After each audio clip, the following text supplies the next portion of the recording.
Hi, it's Patrick Hutzel from IntensiveCareHotline.com, where we instantly improve the lives of families of critically ill patients in intensive care, so that you can have peace of mind, real power, real control, and so that you can influence decision making fast, even if you're not a doctor or a nurse in intensive care. This is another episode of Your Questions Answered, and in last week's episode I answered another question from one of our readers, and the question last week was: my father is in intensive care ventilated with liver failure and kidney failure. I don't think he will survive. Help. You can check out the answer to last week's question by clicking on the link below this video. In this week's episode of Your Questions Answered, I want to answer another question that we get quite frequently from our readers. And in this week I want to answer: how long do you need to be on a ventilator after a lung transplant? Lung transplants for critically ill patients are rising in numbers across the world, and more critically ill patients receive a life-saving lung transplantation. The major reasons to receive such a life-saving lung transplantations are chronic obstructive pulmonary disease, or COPD, including emphysema, idiopathic pulmonary fibrosis or cystic fibrosis, idiopathic, formerly known as primary pulmonary hypertension, alpha-1 antitrypsin deficiency, also replacing previously transplanted lungs that have since failed. Other causes include bronchiectasis and sarcoidosis. Most lung transplantations that I have seen over the many years while working in intensive care are straightforward, and if all goes well, they stay ventilated for up to 2 days, get extubated, and then they get ready to go onto the ward and then go on to rehabilitation. Critically ill patients after lung transplantations often go on a clinical pathway, which means that certain conditions and certain pre-selected boxes have to be ticked in order to assess the progress of your critically ill loved one after having received a lung transplant. This means that their vital signs such as heart rate, heart rhythm, blood pressure, temperature, and also vital signs for ventilation such as spontaneous ventilation as opposed to mechanical ventilation, adequate oxygen levels, as well as good arterial blood gases need to be prevalent in order for a lung transplant patient to recover so that they can be discharged from intensive care. Furthermore, other tests such as their blood results need to be in order as well. So overall, if all goes well and straightforward, and if they follow the clinical pathway, most critically ill patients after lung transplantation don't stay in intensive care for much longer than a few days.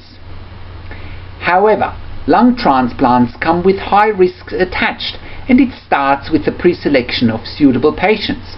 It continues with finding the right lung donor and right lung recipient, for example the patient. After the pre-selection has taken place and the surgery has been performed and the critically ill patient has gone into intensive care, the wheels are in motion, and the goal is to always get them off the mechanical ventilation as quickly as possible. And as I have pointed out, the goal is to follow the clinical pathway and get them off the ventilator within the first 24 to 48 hours after surgery. However, as I have mentioned, lung transplantations come with high risks attached, and sometimes things don't go as planned. The donor lungs may not be a quote-unquote perfect match. There may be some bleeding, and also the critically ill patient will end up with a fair amount of new medications specific to the management of lung transplantations. You can find out all about the procedure of lung transplants and the medications required here in our clinical picture section. You can click on the link below this video.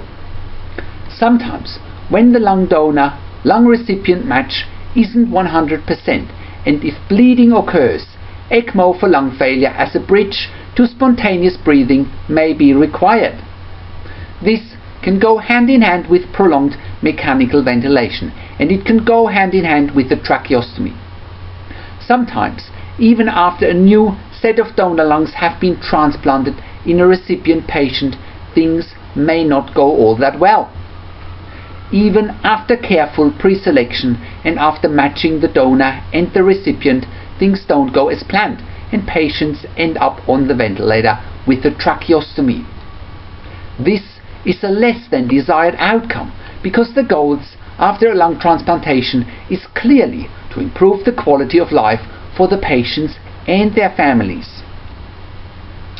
After more than 15 years of intensive care nursing in 3 different countries, and after I have worked with literally thousands of critically ill patients and their families, I have witnessed some lung transplant patients who end up with rejection of the new donor lungs.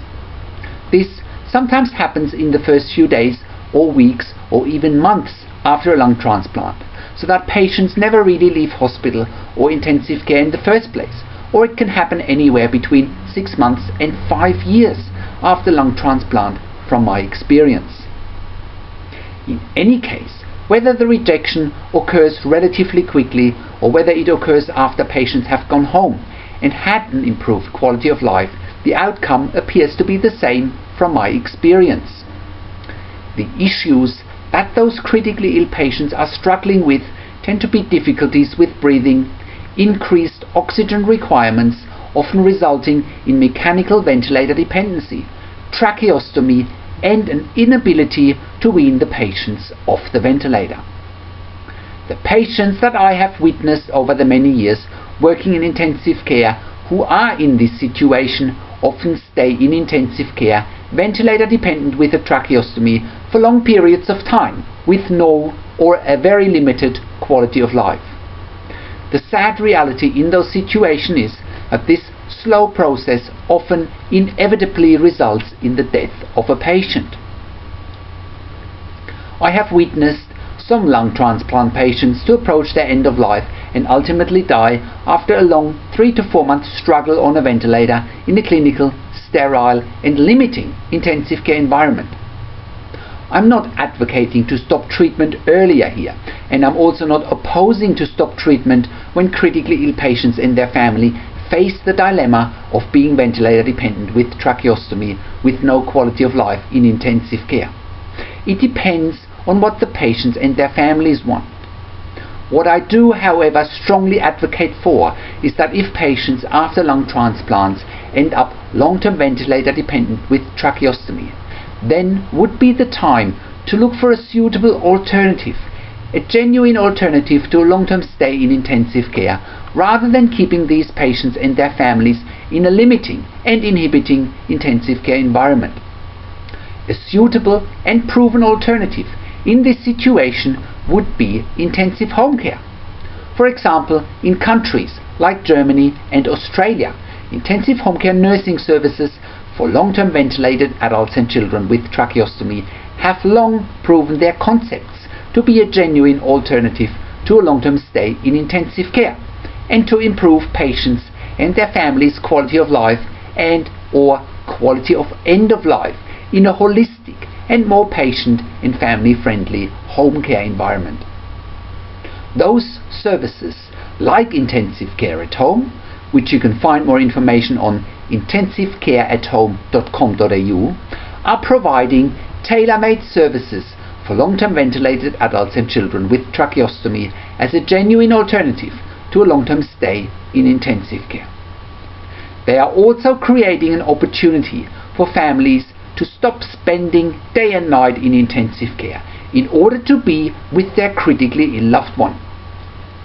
Intensive care at home services are generally focused to provide a win-win situation and focus on the best interest for the patients and their families who are faced with the dilemma of long-term ventilation with tracheostomy in intensive care.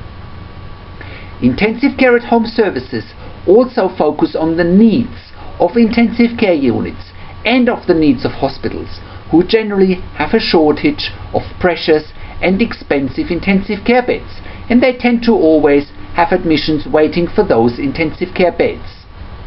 by freeing up those precious and expensive intensive care beds by taking long-term ventilated patients with tracheostomies home. A win-win situation is achieved. Furthermore, a stay in intensive care is extremely expensive, with costs around $5,000 per bed day. Therefore, intensive home care is more cost-effective. Patients and their families are in a non-inhibiting and more holistic home care environment, and intensive care units, hospitals and healthcare funding agencies pay less. Again, it's a perfect win-win situation. For more information about intensive care at home, check out intensivecareathome.com.au. For more information about long-term ventilation with tracheostomy, you can also find more information here in those articles. You can check out links to those articles in the written version of this blog below this video. So the articles about tracheostomy and ventilation are: tracheostomy and weaning off the ventilator in intensive care. How long can it take? The next article is: how long should a patient be on a ventilator before having a tracheostomy? Why does my loved one need a tracheostomy in intensive care is another article. And the last article that you can check out is: why do doctors in intensive care insert a tracheostomy after an induced coma? I really hope this article helps and sheds more light on ventilation requirements after lung transplants. Thank you. How can you have peace of mind, control, power and influence whilst your loved one is critically ill in intensive care? You get to that all-important feeling of peace of mind, control, power and influence when you download your free Instant Impact Report now by entering your email below. In your free Instant Impact Report, you learn quickly how to get peace of mind, real power and real control, and how you can influence decision making fast whilst your loved one is critically ill in intensive care. Your free Instant Impact Report gives you in-depth insight that you must know whilst your loved one is critically ill or is even dying in intensive care. Sign up and download your free Instant Impact Report now by entering your email below. In your free Instant Impact Report, you learn how to speak the secret intensive care language so that the doctors and the nurses know straight away that you are an insider and that you know and understand what's really happening in intensive care. In your free report, you will also discover how to ask the doctors and the nurses the right questions. Discover the many competing interests in intensive care and how your critically ill loved one's treatment may depend on those competing interests. How to eliminate fear, frustration, stress, struggle and vulnerability even if your loved one is dying. You get 5 killer tips and strategies helping you to get on the right path to peace of mind, control, power and influence in your situation. You will get real-world examples that you can easily adapt to your and your critically ill loved one's situation. How to stop being intimidated by the intensive care team and how you will be seen as equals. You will get crucial behind-the-scenes insight so that you know and understand what's really happening in intensive care and how you need to manage doctors and nurses in intensive care, and it's not what you think. Thank you for tuning into this week's Your Questions Answered, and I'll see you again in another update next week. Make sure you also check out our blog section for more tips and strategies, or send me an email to support@intensivecarehotline.com with your questions. This is Patrick Hutzel from intensivecarehotline.com, and I'll see you again next week in another update.